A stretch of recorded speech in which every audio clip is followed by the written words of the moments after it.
So, hey everyone, happy Friday, by the way. We'll roll the official intro in just a minute or two here, but just want to say hi. A back-to-back podcast day. I haven't done one of those in a few weeks. But yeah, welcome to Crimsonclad. How's it going? It is pretty good. I'm just getting everything retweeted out so we can get some people in here. I'm looking forward to chatting today. We got a chance to chat at Hive Fest, and now we can chat about things in the wider digital world. Yeah, for sure. And I surprisingly bumped into you during a few different like X spaces, I think mostly the Web3 global things. How'd you get involved with those guys? That's a good question. They've been doing spaces for probably almost a year now. And Hmm. I met them very early on when they were first starting out doing events. We went to their first event in Berlin.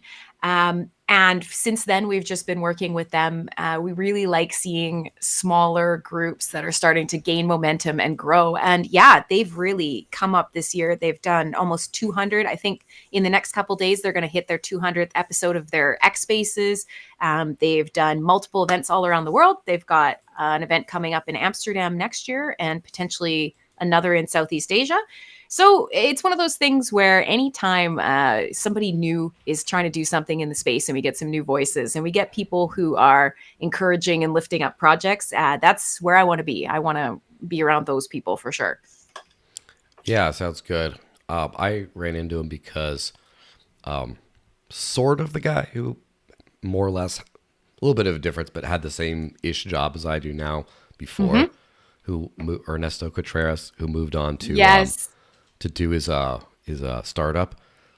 He kind of had a connection with them and got us a dash sponsorship at the Web3 Dubai Mm-hmm. event, and so then I was there in late April, and met the team and everything. And so just after that, every once in a while I get like a message like 4 hours before, hey, do you want to jump on this thing? I'm like, sure.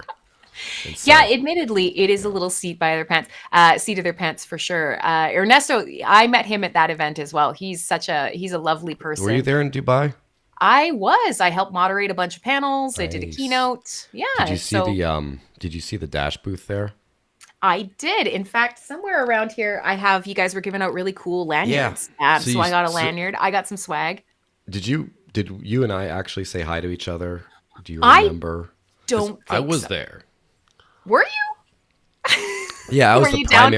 primary Were guy you down at running the the booth booth. though? Yeah, that Yes. would be why. Because I was upstairs, stuck kind of in the I don't know what you want to call it, the speaking area. Yeah. Um, I ended up moderating, I think, 4 out of 5 panels. I basically sat in a chair in the speaking room for 3 days solid and didn't move.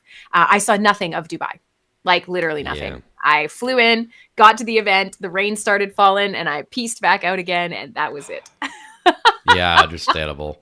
I didn't see very much. I mean, I was in that weird side of town they were on, but towards the end, it turns out some guy who came in, filmed a documentary here in New Hampshire, actually lives in Dubai, and I connected with him. And he's like, "Oh, there's this big like French podcaster wants to have you on." So I went into some random dude's studio and did a podcast there. So that was pretty cool. And Fun. then Why not? a lot of drama trying to get out of the airport because it was right before the rains were going to hit again. Yes. And yeah, but yeah, it's kind of funny how small the crypto space is sometimes. Like the same people are just like flying through, and it's just like, oh yeah, I must have run into you like at some point, and it turns out it's true. Yeah, almost always, almost always. It is. It's a huge space in terms of how many people are trying to make it look like the growth is astronomical. But when you really get down to who's doing the work, who's out, especially willing to be a public face, then yeah, it shrinks pretty quickly for sure. Yeah, that's for sure. And it still is kind of funny how like last anecdote before we just roll the intro and go and stuff.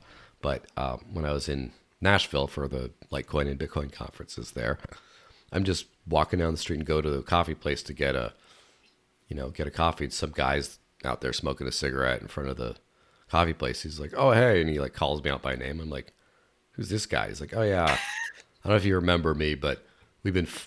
He's some Bitcoin maximalist I've been fighting with on Twitter for like the last week before that. I'm like, Yes. oh. And he's like, yeah, for what it's worth, I agree with a lot of the stuff you say, even though we have some disagreements. I'm like, that's good. But it's still kind of weird that just some rando you're fighting with on Twitter is just there on the street and you run into him. It's like, oof. Maybe I need to Well, get a pseudonym or something. it's too late now. You've said your beliefs with your whole chest, and it's a good thing. But Yeah. Austin, especially Austin and Texas, I gotta stand in the middle of the frame. Austin and Texas is Bitcoin territory for sure. Yeah. What a small world. All right. Let's actually roll the intro this time and then get going. All right. Ready? 3, 2, 1, go.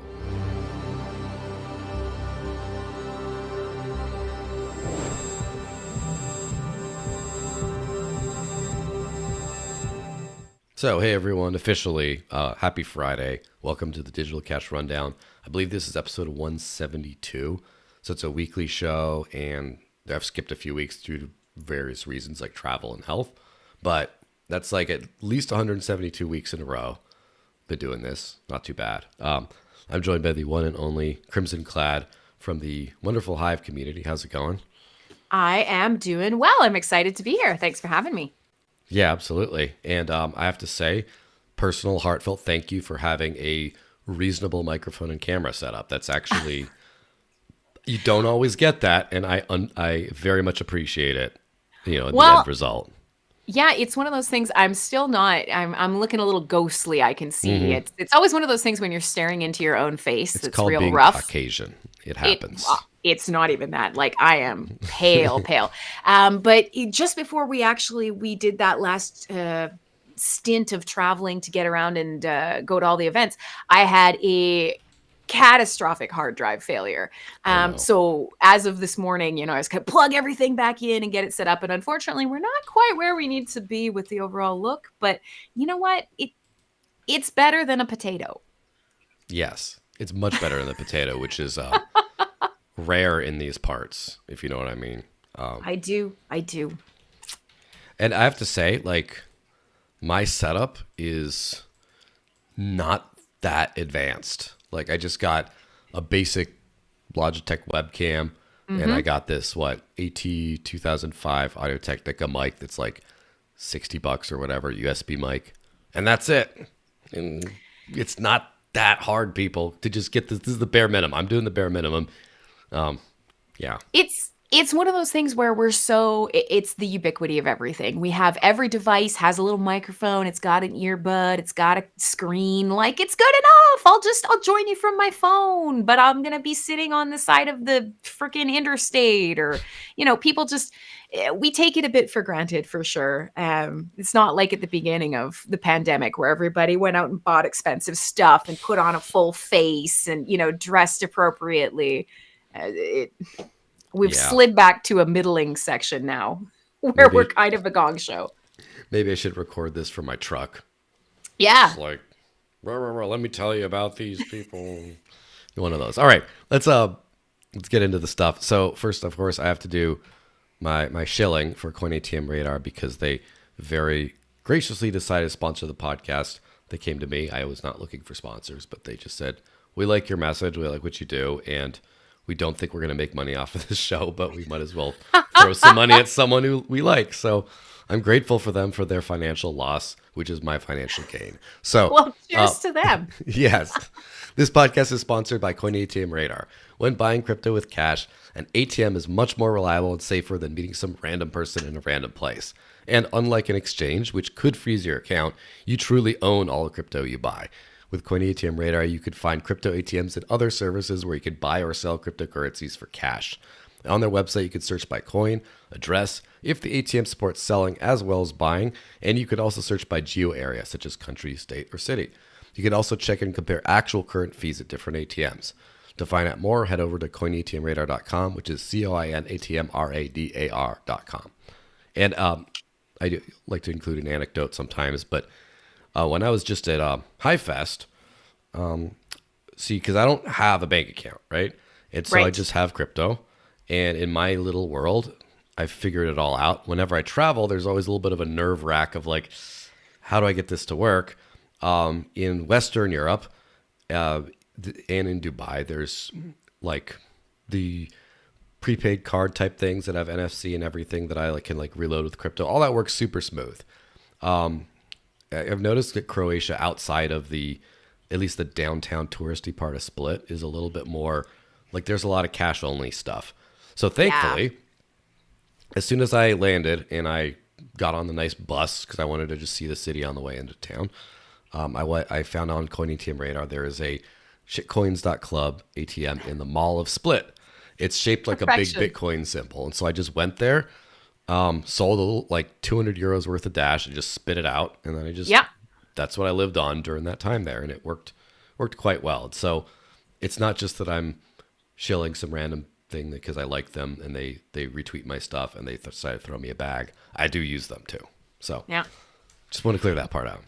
Yeah. It's funny because Croatia and the surrounding countries, Slovenia and Lithuania and all of the sort of EAs, I hesitate to say the Eastern Bloc. I hesitate to say the Slavs, the Balkans, whoever, everybody in that area is actually pretty crypto friendly. You might not find really entrenched infrastructure, but there's always somebody around who knows what it's about and who can guide you in the right direction. I've had a lot of luck with crypto in that area for sure. Yeah, it's actually pretty cool. I kind of like that like freer spirit. It's kind of funny because for me the tools are very well integrated into, I guess, the more legacy fiat banking, and the less freedom oriented the places, the easier sometimes it is, ironically, to find like crypto gift cards and other things like that. But just the spirit and the ability to work with stuff and just the ability to find weird, sketchy services that might not be perfectly regulated is so great in some of these places. And I believe in freedom, and I like the freedom kind of, we'll make it work kind of attitude of some of these places a lot. So, yeah, absolutely. There's something about these people that they are used to taking a little bit of risk because they know that the reward is there. And that's a crypto ideology for sure. Yeah.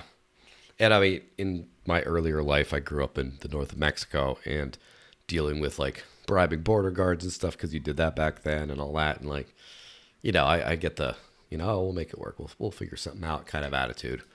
But yeah, so let's talk about Satoshi, right? Good old fashioned Satoshi Nakamoto.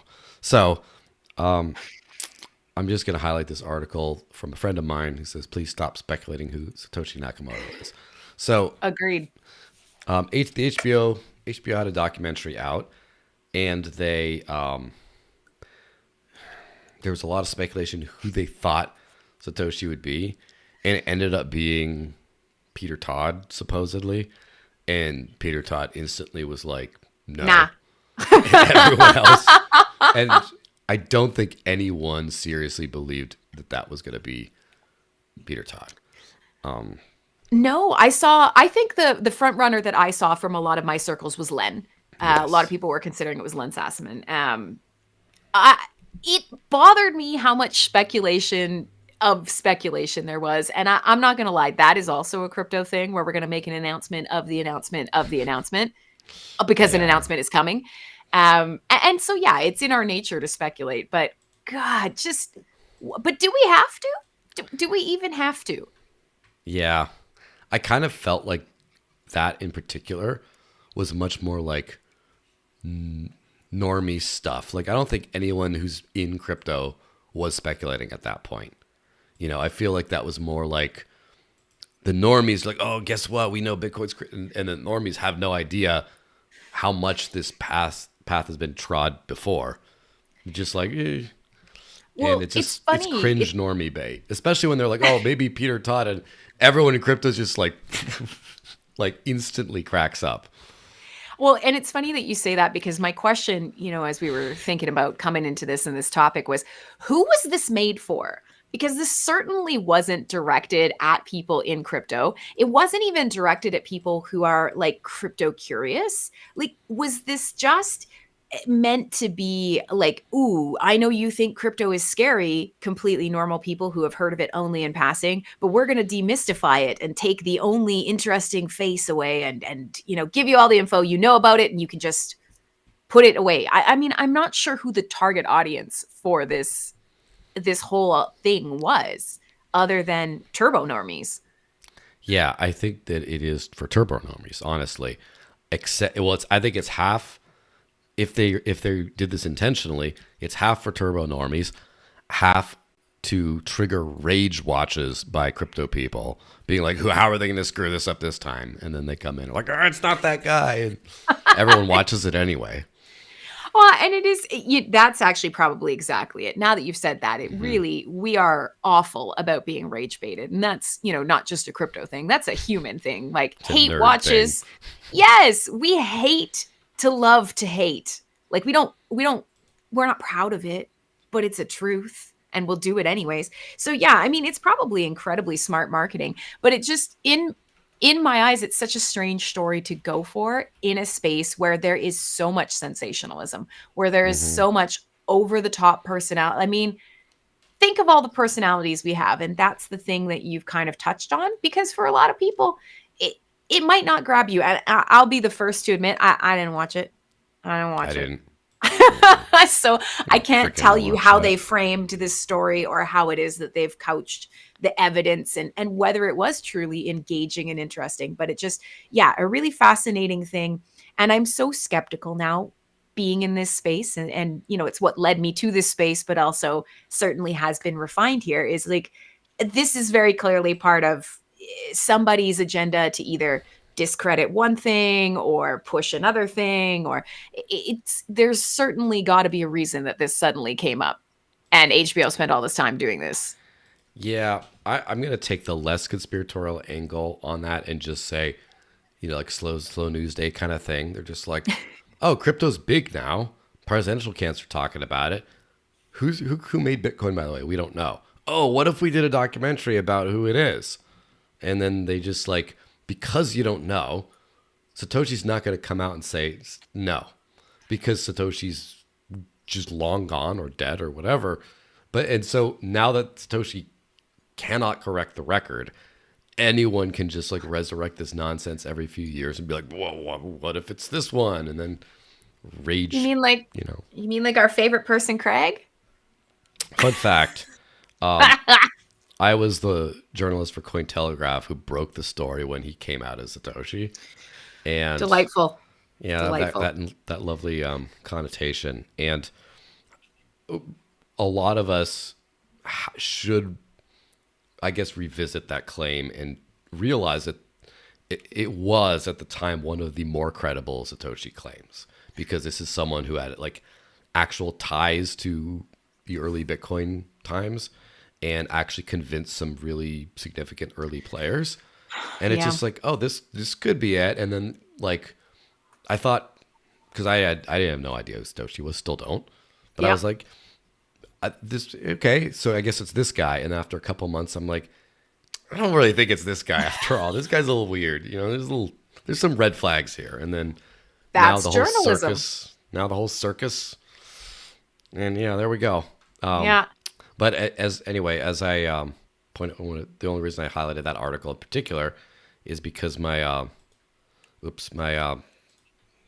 friend Vinny got a couple of quotes from me in there, and just one of the things that I said was, sadly, so many keep obsessing over Satoshi's identity while paying almost no attention to his creation's purpose. Every single minute spent searching for the physical identity of Satoshi Nakamoto while failing to read and understand the Bitcoin white paper and follow his original protocol designs is a massive waste. So, because I said that twice now, and it does kind of segue a little bit into the next story thing about, well, first of all, I did want to highlight the Amir Taki thing. So Amir Taki, one of the first 5 Bitcoin developers, hardcore cypherpunk, I would say friend, but more like an acquaintance. He just wrote this big long post where he basically said Satoshi Nakamoto wrote code that was not usual. He had many quirks. We could find him by comparing his code to others, but no one did that yet. When I first saw the code, I thought Satoshi's not a programmer because of how weird it was. He didn't follow normal code practices that were modern at the time. And he just kind of goes on to talk about more in depth about like the way the code was and stuff like that. And about anytime anyone says anything about Satoshi, show me the code. Show me this person's code and we can see if it's Satoshi or not. And so it's kind of very interesting. Like, I guess it's one of the most first principles approaches because it's like the only thing you know about Satoshi is Satoshi's writing. And there's two forms of the writing. There's the like the actual forum post type writing, Yep. and then there's the writing of code. And it could have been different people, but it, could have not been. It could have been the same person, and I think it's kind of an interesting thing to pay attention to. Yeah, it's when I saw that thread, it was a bit of a light bulb for me, but it's one of those things is anytime somebody has a great idea like that, I get a little catch in my throat. My heart gets a little bit faster because I truthfully don't want to know. That is part of that's part of what makes Satoshi Satoshi. The ability to walk away from all of this and stay away as the foundation of giving this technology to the world is Mm-hmm. so powerful. It's so important, and it's a really critical part of people kind of getting that idea of, okay, well, I'm Satoshi. Mm-hmm. I use Bitcoin. Bitcoin is for me, and it's a really important part of that paradigm shift for people. So every time somebody gets a little closer, there's something like we can be sure we think we know, but I don't actually want it to be confirmed by anyone. And certainly, as somebody who writes absolutely horrendous code that would make most programmers run in fear, I know my code has quirks. It's just like regular Yeah. writing. I can tell when I've touched something. My GitHub is pretty ugly, but full of me. So Full of that one, love.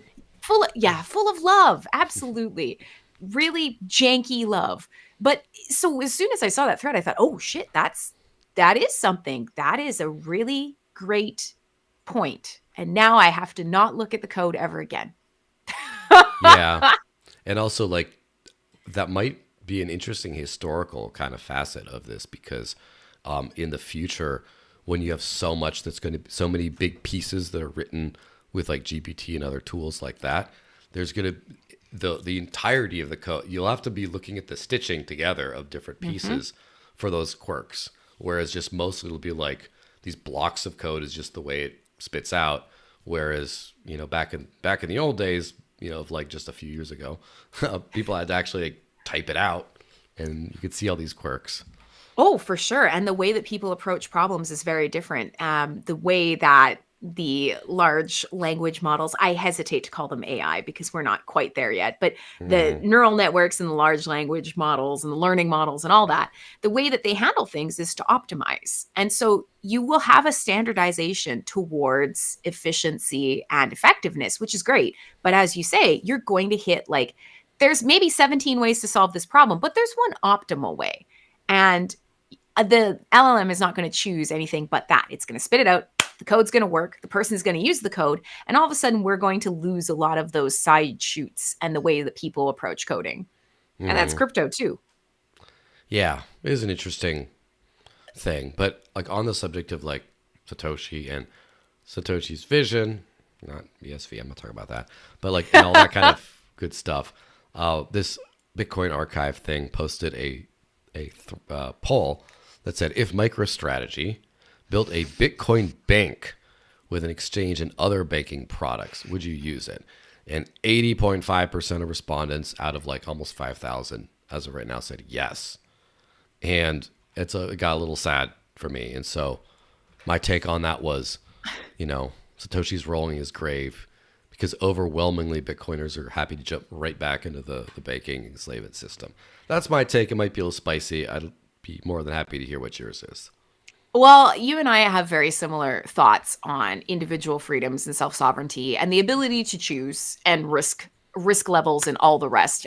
So for me, yeah, it is really interesting because obviously goes hands in hand with Saylor's evolution and his relationship with Bitcoin and the Bitcoin community. And he's gone from be your own bank, hold your own stuff, do it all yourself to now we are going to be $1 trillion company because coins are going to millions, and we're going to hold the collateral and we're going to build the bank. And it's a step in the wrong direction, perhaps, or maybe not. Well, I agree with your spicy take. I have to sometimes step out of my own box and be like, okay, but if we really do want to see these technologies get more widely adopted, what's the middle stepping stone that takes them outside of the really risky psychopathic cypherpunk area and the totally landlocked, fully government CBDC bank?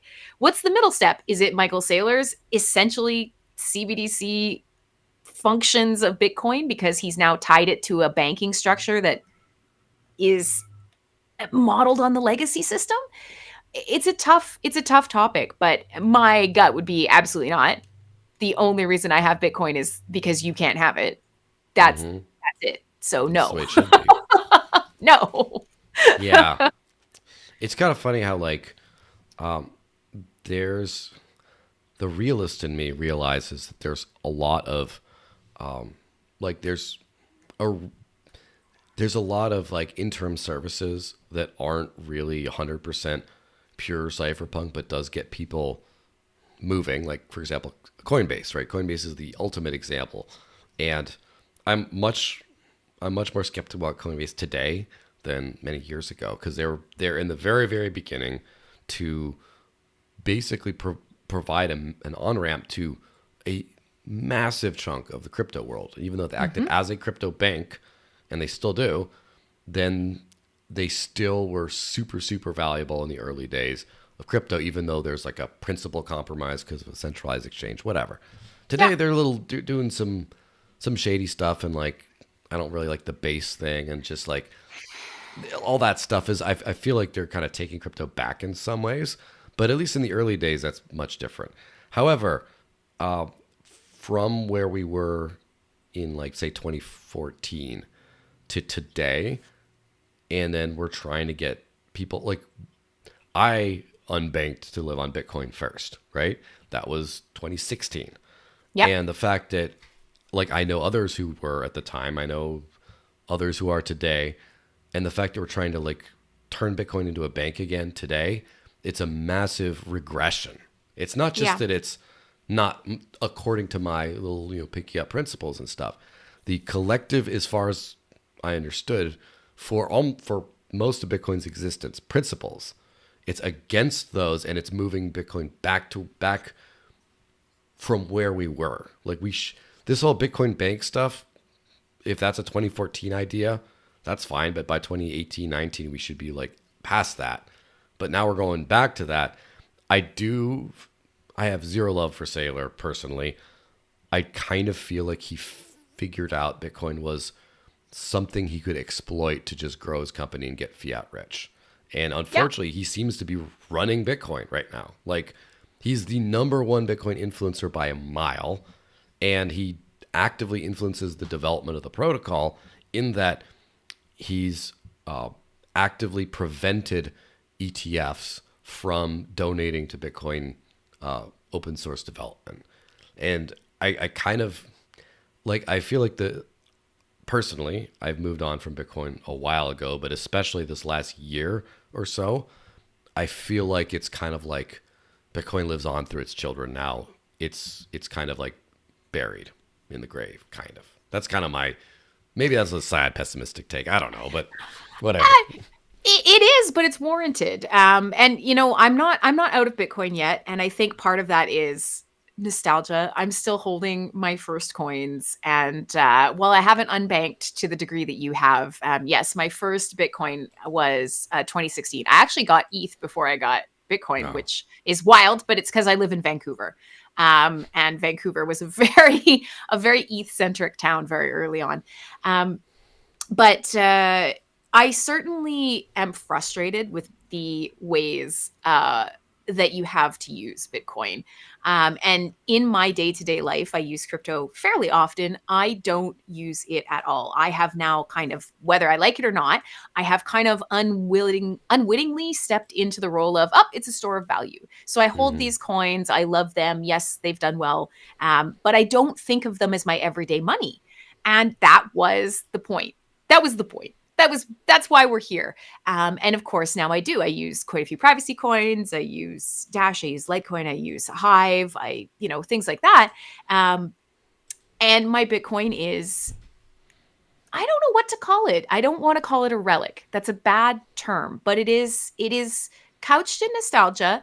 And I have this faith that maybe it will redirect a little bit in the next while. And I think the push from the SEC is going to change that, because it's either going to push it directly over the cliff, or it's going to push people hard enough that they say, nope, no, it doesn't matter what your regulations are. We are going our own way. And that split is coming. Even if the government gets crypto friendly, even if this, SEC being sued goes successfully or fails, that divide is coming, and it's coming soon. Yeah, it's interesting because like right now, I would view Bitcoin as without all the history and what it was and could be, whatever. I kind of view it like gold coins you keep under your mattress, except in a much smoother, more accessible way, I guess. It's just like, all right, this is my little hedge against stuff, and if I do gold-backed tokens that I actually transact with or whatever, it is what it is. In the future, I think Bitcoin's going to come to an interesting fork in the road where there's two paths I kind of see. One is the price action disappoints, which some would argue that it already is. What was it, 58K or something like that, US? It's been bip-bopping, right around 60. Inflation adjusted new all-time high would be 81K, which it hasn't gotten near. So I think if it doesn't get much past 81K in the next cycle, which is very possible. I think it'll do better than that, but it's very possible it doesn't. I think there might be some massive soul searching where now you have all the Sailor-esque moon boys that either migrate to just only buying MicroStrategy stock, or just like leave because they're like, oh, what the hell, I was promised pump, and they leave. And then the rest of the community has this soul searching about where did we go wrong? Let's get back on track. That's path one. Path two is it becomes like, let's just say Trump wins, and then he starts buying crap loads of Bitcoin, pumping the price. And then you start having these governments, institutions artificially prop it up. And then that's the sailor path that just continues. And it's still probably not going to pump astronomically in those cases, but it will be like, now it's like Fort Knox, like reserve asset thing, and not free to money anymore. And those are the paths I see. The government path is a tough one because there will be some people who got into this for the right reasons. And you know what? It's not fair to say the right reasons. The right reasons to me, who will, if that is the path, they will be like, hell yeah, bring that government money. Like, my bags are going up. And the thing that they're kind of missing out on is, once again, you have allowed the money that exists and the power that exists to strip the money and power away from you. And that's so frustrating. It's so frustrating. And that's even Sailor coming into this space. He has a fuckload of money to leverage, which is why he's got enough Bitcoin that Bitcoiners listen to him. It is a smart play from him. And regardless of how he truly believes, you can buy influence in this space, especially with Bitcoin maxis, because obviously they want to see people who adopt the same ideologies as them, or who are, supporting whether it's the price or development. Regardless, if you're putting your money in, you're my friend. And Sailor has a lot of money. So there are going to be a lot of people who want him around no matter what, because he brings the wallet with him. Yeah. And the thing about the wallet is, and it's kind of like the last point on that thing, before we have to speed run a few things so we get to mention Hive Fest still. Yeah. But the problem with that is I don't think that Sailor is a Bitcoin believer. I think that he is just taking advantage of it to grow his personal brand as well as his company. And there's something about, I make a joke, when you post on social media and stuff, like everything I say, I believe, but sometimes I'm a little more like trolly or fun than like I would be in like a peer thing. I like calling Bitcoin maximalists, like calling them Sailor's exit liquidity. And they don't really like that much. And I'm not like, I don't 100% believe that, but I like 80% believe that. Like at some point, this dude, I don't think he's loyal to Bitcoin. I think at some point he's just going to. There's a good chance that if Bitcoin's like right now, Bitcoin is pumping and allowing his company to grow. At some Sure. point, when that doesn't happen anymore, I think he'll just drop it all like a hot potato. It's And rebalancing. yes, and people will get wrecked, uber wrecked, and they're like, well, what's happening? And then he'll make up some nonsense about like, fractional reserve, MicroStrategy's, and then it'll be too late by then. So we could all be Sailor's exit liquidity, or not really me because I have very little in BTC value, but like, It's going up forever, Joel. It's going up forever. Isn't yeah, that the quote, the tagline? yeah. I mean, we'll see. I You mean, can edit laser eyes. versus fiat, and that's the other thing though is if governments just figure out that there's this hack where they already figure out the money printing hack, but then they It's a also get flywheel. into debt. But if they print some extra money to buy Bitcoin, now all of a sudden they're pumping the price and getting more real assets, I guess, and they're siphoning away money from like the average person who can't afford investments at all. It is just paycheck to paycheck. They're stealing from them to pump the bags of Bitcoin forever, and it almost like helps fiat out, which is a weird thing. But Yeah. anyway, that's a little dark. Don't want to go too far with that. Real quick, just the SEC. So the SEC sues market maker Cumberland DRW. They say they bought and sold crypto assets which are sold as securities but did not register as a securities dealer. Some of these they alleged, by the way, were Polygon, Solana, and Cosmos, Algorand, and Filecoin. And a lot of people understand this distinction, but they're saying they were sold as securities, not that they are necessarily securities themselves, because they're playing this game where they don't want to confirm or deny that anything is a security. Well, Hot and take they on can't. that.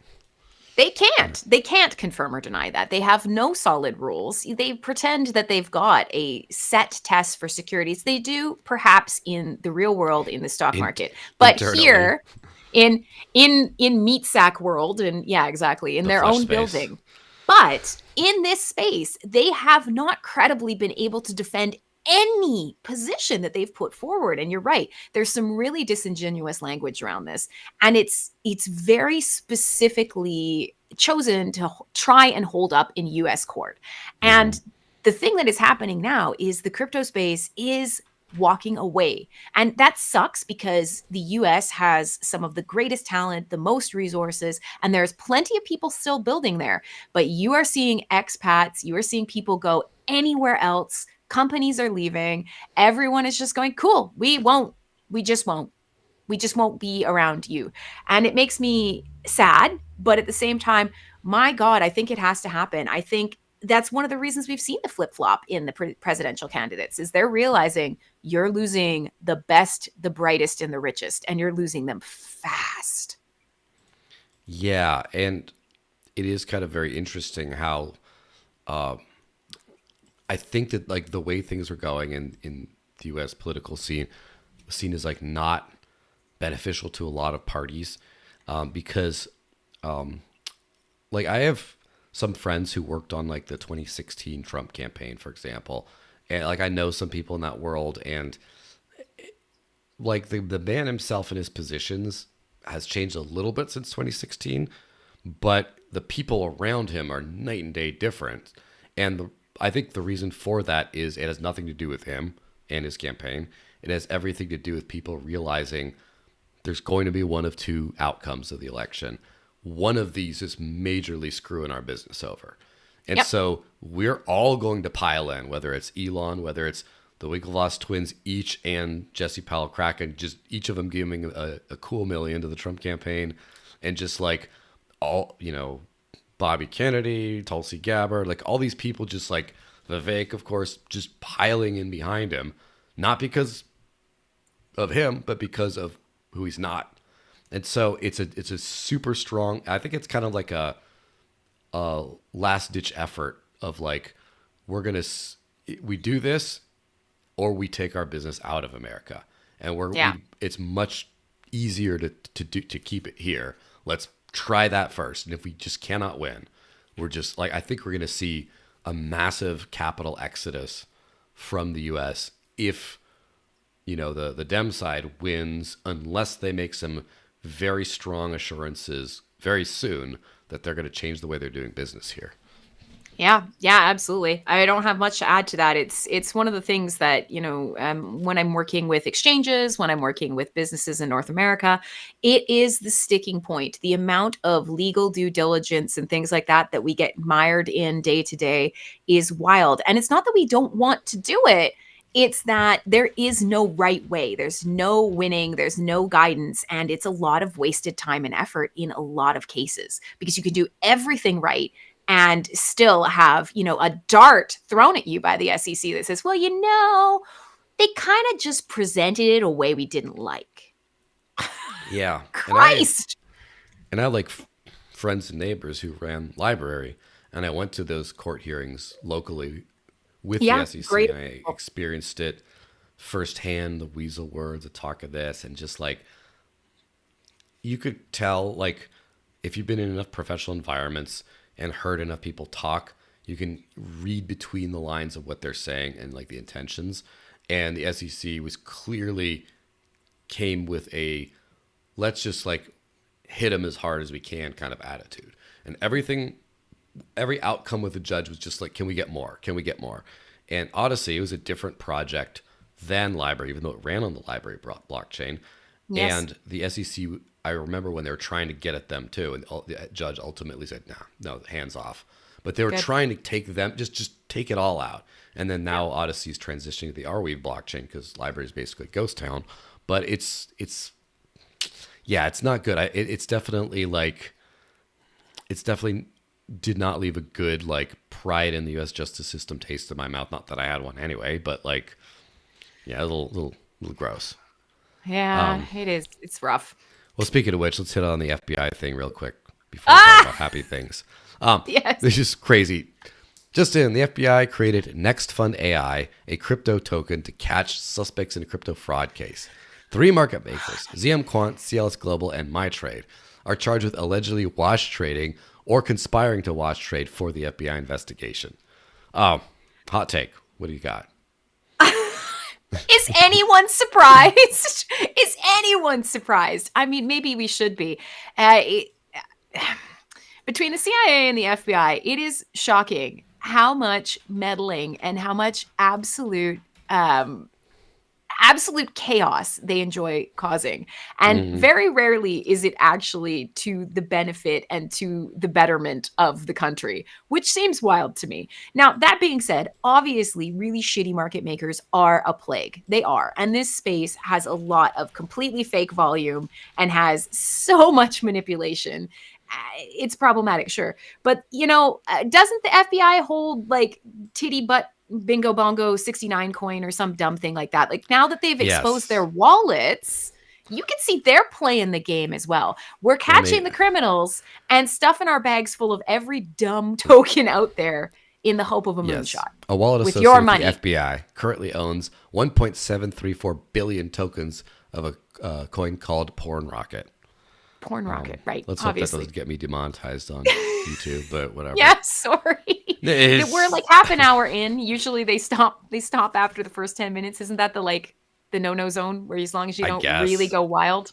Yes, and I swear a lot more in real life than on these things, but I try to keep it nice. But at least Daddy Elon's got me covered if I get demonetized there, which honestly get way more views there than anywhere else.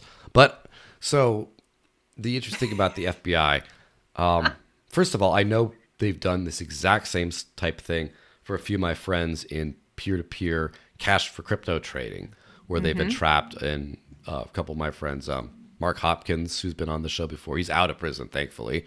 But then Ian Freeman, who is in prison currently for this. The same old thing. It's pretty terrible. In this case, first of all, I do think it's a little different because I do think that these people were actually market manipulating, probably.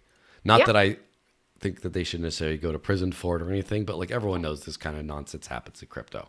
And also, I think this is a massive wasted opportunity from the FBI to have called their token FedCoin, just call it FedCoin. People will still wash They would have trade aped. Oh, they would have Yeah. aped. They would have done it. They would have been, this is so meta. Oh my God, this is ironic. Yeah. And then the FBI was like, What if guess it was what? the feds? It was FedCoin. And then just, that'd have been awesome. Yeah, it is. It's a fascinating thing, but I mean, if this doesn't open people's eyes to, hey, listen, no, seriously, they're after you. They're after you all the time, and that's a good thing if you're a shitty bad person. But also, if you're a good person who is exploring a space that doesn't have a lot of good, solid rules yet, and you're just trying to do the right thing for you and yours, oh, be careful, son. Be careful. Yeah, absolutely. Well, let's wrap up with a Hive Fest thing, and how about, huh? So, Hive Fest. I realize it's literally almost to the day a month ago. Yeah? It's been pretty crazy. I had a good time at Hive Fest. It was at Split, Croatia. I've never been to Split, never been to Croatia. It was a very fun event, and it's kind of, I sort of expected more of a conference-y thing because that's just what I'm used to. Yes. And it had enough of those kinds of elements to be worthwhile, but it was also fun. And honestly, the biggest thing that I get from conferences tends to be networking, and there was plenty of good networking to be had there. Good time, good people, good, everything. I'd welcome more of your perspective, though, of course. Well, so you really kind of hit the nail on the head, because when it started with the legacy chain, it was just a get together. It wasn't really a conference. It was, but it wasn't.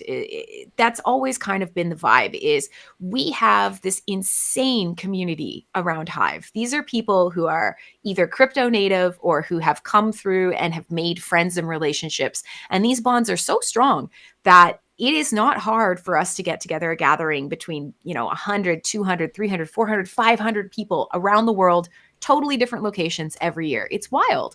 And I have been to conferences that barely can scrape up 100 people in attendance. And it's really interesting to see the things that drive people to share their projects, to travel to meet other people that only are connected to them by a cryptocurrency, and that they get really excited and get really motivated to try things out. So I was really excited to see that Dash had brought you along, because there are so many people on Hive who use Hive and Hive's cryptocurrencies and Hive's content and all the platforms, but who are also really interested in all the things that other blockchains, other cryptocurrencies have to offer. And a lot of us have this mentality of, get the like-minded people together, build these relationships, and really good things come from them. And we don't have to be, stuck in a conference room all day to do that. We should be encouraging people to make memories, to use their crypto, and to have a lot of fun and experience some culture. So we try and hop around the world a lot too. Yeah, for sure. I thought it was, so it was not at all on my radar as something to go to. I didn't even know it existed. And it was Starkers who actively recruited me and says, we'll fly you out, we'll get you there. Just come speak. And I'm like, you know what? I can't really say no to that offer. I was offered, I don't want to talk shit, so anonymous. I was offered something similar to another conference earlier in the year. We're just like, we like what you do. You should come out. We'll pay for your travel. And I turned that one down because I looked at the people there, look at what they were doing, and I was like, this is way too maxi, way too insular. I don't like, I'm sure I'd have a good time, free travel, but it's just not, doesn't have enough alpha, right? It's not like, I don't know if this works. This is worth my time to take time out of work for this. Yeah. And then Hive Fest, I was initially a little bit skeptical because of the fest part, and I was just like, sounds like a blast, but I'm a working man here. And then it's just like, but then because of like the recruitment, because of like V4V and Distriator, and then I learned, like in Leo, like Leo Dex, those are my protocol people. I barely missed them like, okay, I could see value in coming to this thing. I would, and I was like, I hadn't really poked my head into the Hive community that much over the last few years since the split. And I was like, is this really valuable? But then I saw the signs of value and I'm like, yeah, absolutely all come, no problem. Yeah. And it was, I knew it would be valuable, but it was more valuable. It was about almost twice as valuable as I thought it would be. So it was good. It was a good time. I'm glad we didn't disappoint. I will say this is kind of an ongoing evolution because it did start with, well, we have this huge blockchain that anybody can build anything on. So the gathering of like friends getting together and talking about what's happening in the coin and meeting the developers is going to start with projects coming in and sharing what they're doing next. And it grew and it grew and it grew. But it's always kind of been directed at people inside of Hive or already at the community. And that's kind of where the fest part comes from. It's a bit of a dorky name, but we love it because it really does encapsulate how the party and the Hive aspect meet. But now we've realized, okay, we're all here. There's, so many of us building so much stuff. Now it's time to start actually going outside of our bubble. We forget that because we have communication platforms, because we have sharing platforms, because we get to play games and do all this stuff together that's all connected to our identities, that other people don't see that because we're not always on traditional social media. I mean, here we're on X. I'm only on X because of Hive. That's the only reason that I am now there. And so that's kind of the change and the shift in this year is we are wanting to do more in terms of letting more people know about it, because why would it be on your radar if you weren't already a believer? Yeah. And honestly, it was the 3Speak account. That's how, what's his name? Starkers was like harassing me and stuff through that thing. And because I remember using 3Speak in the early days to upload some stuff, and then it kind of like didn't work for a while, and so I stopped uploading there. And I have to say, like, it's still a little potato these days, but I like that they've partnered with Inleo for the shorts at least, so there's some value. And of course, I will be uploading this podcast to it. I will be back, even though these, but it's not like as big of a polished kind of effort. But yeah, it's the only. So I mean, I could say so many positive things, and I would recommend anyone go to the next Hive Fest if it's in a nice spot, which I'm sure it will be. My only, which I don't know if it's really even a criticism, but my only thing for me is I wish the locations for the conference portion were really cool. They were not necessarily as conducive to working because the comfortable seating and Wi-Fi and outlet situation was just not there anywhere. And I like to sit and watch all the talks while working, and I had to actually stay back in my room a little bit to like do some stuff before going out. And if that part can be solved, and then you have like the serious good conference parts, and then you have the fun stuff outside of it, I think it would have made it a lot smoother. But as it is, I would say Hive Fest gets solid 8 out of 10, right? Oh, that's a pretty high ranking. Thank you. Yeah, I will say previous editions have been in more kind of really cool but traditional venues.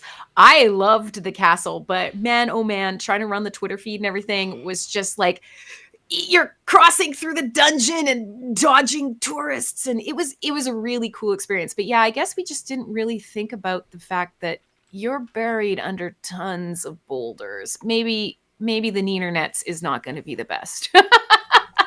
Yeah, for sure. But it's, I don't know, it worked out. And I'm sure a lot of people were like, yeah, that wasn't a problem for me at all. And it's just that like, maybe it's just like the working, it's also another thing with like, the way stuff is set up in Split. It's not really like a lot of the world where I go to these conferences, there's some sort of coffee shop I could go to and just get work done. And it's like, it's a very like American thing or Western, like Europe, Canadian, maybe kind of thing. And it's just like the Croatian way is to just sit outside, smoke cigarettes while sipping your espresso. And it's just like no one's out there with their laptop, and I would feel weird doing that. And but yeah, it's a little bit of a ramble at this point. Why don't we wrap up? And I would say it's shill o'clock right now, where you get to shill anything and everything. I'm gonna throw your Peak D and X profiles up on the screen so people can follow you there. Oh, cheers! But anything else you want to shill, let me know. Yeah, probably just Hive, to be incredibly honest. It's one of those things where my journey on And with that, blockchain has changed quite a bit. You will see from my profiles, if you go there, I started out as a content creator. I was just writing, sharing travel photos. I thought I'd be anonymous. My very first photo is my face is hidden. And things have changed. Obviously, the deeper I got into all crypto, the more that I started believing in the fact that we need to build technology for humans, by humans, that allow us to, really take advantage of blockchain, but also to build with everybody in mind, equitable and fair and fun and true to what we do in real life. Because just because these are digital currencies doesn't mean they don't touch our real lives. They're very, very real. And that is the human aspect of these things. And so the more we get the AI coins and the terminally online, horrible social gated experiences that take away our humanity and separate us from each other, the more we need to kind of solve this, but in a way that allows us to have a little more self-sovereignty. So if that interests you, Hive is a great option. It's a place where, especially even if you love Dash or other crypto, you can come and post about it. You can meet people who are interested in stacking or playing games or whatever. You can consume content, you can create it. It's a great place to build connections, not just from a networking standpoint, but from a human standpoint. And it'll probably bring you to some joy, whether that is because you discover a new project, you learn how to use a new crypto, or frankly, you make some friends. It's pretty freaking valuable. So we want to see you guys come along. And certainly, I'm looking forward to everything that's happening in the Dash ecosystem as well. I'm looking forward to getting my Crimsonclad name. That should be coming up soon. Next week, hopefully. Fingers crossed. Got to squash some bugs in the wallet. But yeah. So follow this wonderful person on X, on Hive, at Crimsonclad. And, everywhere, really. Yeah, everywhere. And thanks very much for being on. I'm going to roll right into the Dash podcast with Cal in like 30 seconds, a minute, whatever it is, whatever it takes to switch. But thanks everyone for watching. Jump on the next link. And we'll see you next week for something else too. And say bye to Crimsonclad. Bye-bye, guys. Bye.